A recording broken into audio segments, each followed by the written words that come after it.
తిరుచానూరులోని శ్రీ ఆది వరాహి శక్తి temple trust ఆధ్వర్యంలో ఈ నెల 22వ తేదీ తిరుపతి నుండి 28వ తేదీ విశాఖపట్నం వరకు శ్రీ వారాహి మహారథయాత్ర కొనసాగుతుందని టీడీపీ రాష్ట్ర నాయకులు మబ్బు దేవనారాయణ రెడ్డి పేర్కొన్నారు. గురువారం ప్రైవేటు హోటల్లో ఆది వరాహ శక్తి రాష్ట్ర అధ్యక్షులు మహారుద్ర వారాహి స్వామి మాట్లాడుతూ మన రాష్ట్రంలో ప్రకృతి వైపరీత్యాలలో జరుగుతున్న నష్టాలను ఆధ్యాత్మికంగా ఆపడానికి ఈ రథయాత్రను జరుపుతున్నట్లు తెలియజేశారు. 22వ తేదీ జీవకోన ఆలయం నుంచి మొదలై నగర పురవేదుల్లో ఈ రథయాత్ర సాగుతుందని, అదేవిధంగా తిరుపతి, నెల్లూరు, ఒంగోలు, విజయవాడ, రాజమండ్రి, కాకినాడ మీదుగా చివరికి విశాఖపట్నం చేరుకుంటుందని తెలిపారు. ఈ రథయాత్రలో ప్రతి ఒక్కరూ భాగస్వాములు కావాలని కోరారు. ఈ విలేకరుల సమావేశంలో టీడీపీ రాష్ట్ర ప్రధాన కార్యదర్శి మబ్బు నారాయణరెడ్డి, ట్రస్ట్ మెంబర్ బర్మ తదితరులు పాల్గొన్నారు.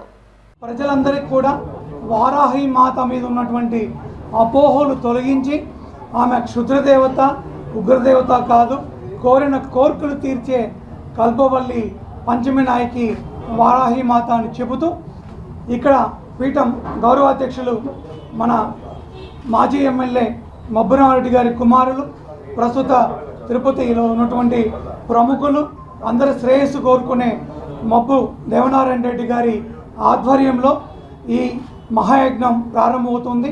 22 ఉదయం, రాబోయే ఆదివారం 22 ఉదయం ఇక్కడి నుంచి బయలుదేరుతుంది పీఠం. విశాఖపట్నం వరకు యాత్ర జరుగుతుంది. ఆ రోజు సాయంత్రం యజ్ఞం ఉంటుంది. ఆమె యొక్క వరాలు ఇచ్చేటువంటి తల్లి, ఆమె ఉగ్రదేవత కాదు, క్షుద్రదేవత కాదు, ఆమె భూమికే అధిపతి అయినటువంటి భూదేవికే శరణు ఇచ్చినటువంటి తల్లి ఆమె.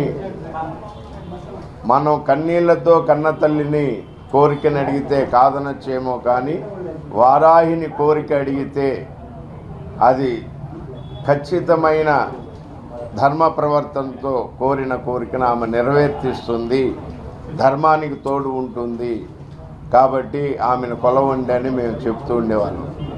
వారాహి మహారథయాత్ర అనేటువంటి కార్యక్రమాన్ని ఏర్పాటు చేయాలి. ఈ వారాహి మహారథయాత్ర ముఖ్య ఉద్దేశం, వారాహి అమ్మవారిని ఏ పట్టణంలో అయితే మేము రథయాత్ర జరపదలుచుకున్నామో ఆ పట్టణంలో ఉదయం నుంచి యాగ సమయం వరకు అమ్మవారిని ఊరిలో ఆ పట్టణంలో ఊరేగిస్తూ యాగ సమయానికి యాగశాలకు తీసుకొచ్చి వారాహి మహాయాగమును చేసి ప్రజలందరినీ మమేకం చేయాలనే ఉద్దేశంతో మేము ఇవన్నీ నిర్ణయం తీసుకోవడం జరిగింది.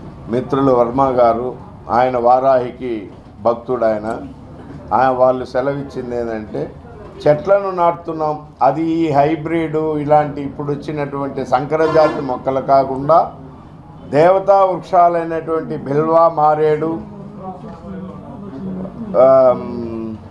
జమ్మి, వేప, రాగి, మర్రి చెట్లు ఇలాంటి దేవతా వృక్షాలను నాటుకుంటూ ప్రకృతి పైన ప్రజలకు అవగాహన కల్పిస్తూ గ్రీన్ ఇండియా కాన్సెప్ట్తో కార్యక్రమాన్ని రూపొందించినందుకు మా గౌరవ అధ్యక్షులకి ఈ సభాముఖంగా మరొకసారి ధన్యవాదాలు తెలియజేస్తున్నాం. వృక్ష సంపదని ధ్వంసం చేసే అధికారం ఈ రాష్ట్ర ప్రభుత్వానికి అప్పుడు ఎవరిచ్చారో దాన్ని ఎందుకు పట్టించుకోలేదో ఎవ్వరికి అర్థం కాకుండా ఆ రోజు అటువంటి పనికిరాని పనులన్నీ చేయడం వల్లే ఇవాళ ఇటువంటి విపత్కర పరిస్థితులు రావడానికి ముఖ్య కారణంగా అనిపించి వీళ్ళ ద్వారా నేను మహారథయాత్రని పెడుతూ ఈ వృక్షాలని మా ముఖ్యమంత్రి గారు, డిప్యూటీ సీఎం గారు ఇద్దరు ఆదేశాల మేరకు ప్రతి ఊర్లో, ఏ ఊర్లో అయితే ఇది మహారథయాత్ర జరుగుతుందో అక్కడంతా 1000 చెట్లన్నా నాటుకుంటూ ముఖ్యమైన ప్రదేశాల్లో మంచి వృక్షాలు ఈ ఊర్లో కూడా ప్రతి ప్లేస్లో కూడా మేమే దగ్గర నాటిస్తూ మున్సిపల్ ఆఫీస్ తరఫున వర్మకి చెప్పడం జరిగింది. మొక్కలు మేము నాటుతాం, దాన్ని పూర్తిగా పరిరక్షించే బాధ్యత మీరు తీసుకోవాలి. నేను అబ్జర్వ్ చేస్తూ ఉంటాను, ఒక్క వృక్షం కూడా పాడు కాకుండా చేసుకునే బాధ్యత వీళ్ళకి అప్పచెప్పడం జరిగింది. వాళ్ళు కూడా చెప్పారు మేమే చూసుకుంటామని. అలాగే ప్రతి ఊర్లో కూడా అన్ని వృక్షాలు, దాదాపు 10,000 వృక్షాలన్నా నాటాలనేది సంకల్పంతో ఈ మహారథయాత్ర అలాగే ఈ రాష్ట్ర ప్రజలందరూ కూడా సుభిక్షంగా ఉండాలని, అందరూ ఆనందంగా ఉండాలా. లాస్ట్ 5 సంవత్సరాలు పడ్డ బాధలకి పూర్తిగా తొలగిపోయేసి నిన్ననే చెప్పారు మా ముఖ్యమంత్రి గారు 2047కి పేదరికం అనేది లేకుండా చేస్తాను అనేసి ఆయన మాట చెప్పారు. ఆయన ఒకసారి మాట చెప్పారు అంటే మాట తప్పే రకం కాదు. ఆయన ఏదైనా చెప్తాడు, చెప్పింది ఖచ్చితంగా చేసి చూపించే రకం మా ముఖ్యమంత్రి గారు. దాన్ని కూడా మేము కూడా ఫాలో అవుతున్నాం. అలాగే